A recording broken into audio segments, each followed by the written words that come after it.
বলো দাদা বলো। সামনেই তো ইলেকশন চলে এলো, হ্যাঁ, কাকে সাপোর্ট করছো? 100 বার মামাটি সরকার দাদা, যে আমাদের আজকে রাজ্যের জন্য এত কিছু করছে, তার সাপোর্ট তো আমি 100 বার। আমি কোনো পলিটিক্যাল লিডারও নই, কোনো রাজনীতি ব্যক্তিও নই, আমি একজন সাধারণ নাগরিক, পশ্চিমবঙ্গের বাসিন্দা হয়ে আমি মমতা সরকারকে 100 বার মাননীয় মুখ্যমন্ত্রীকে সাপোর্ট করছি। আসছে বিধানসভা নির্বাচন, তারপর জানোই তো এখানে আমার স্বপনদা আছে, 50 নম্বর 50 নম্বর ওয়ার্ডের একজন যুবর সভাপতি।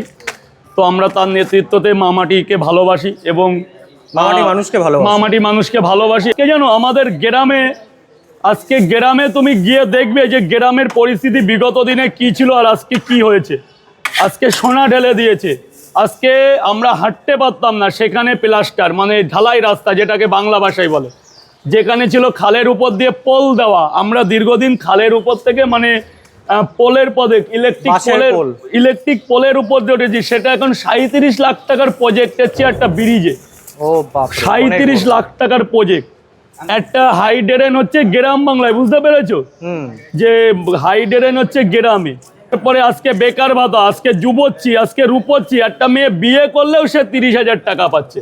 একটা মেয়ে স্কুলে গেলেও কন্যাশ্রী আছে, রূপশ্রীও আছে। সাইকেল দিচ্ছে, যা মা বোনেরা হেঁটে যেত আজকে তারা সাইকেল চালিয়ে, সবুজ সাথী চালিয়ে স্কুলে যাচ্ছে। এই অঙ্গীকার কজন দিতে পারবে? এর জন্য মামাটি মানুষকে আমি স্যালুট জানালাম।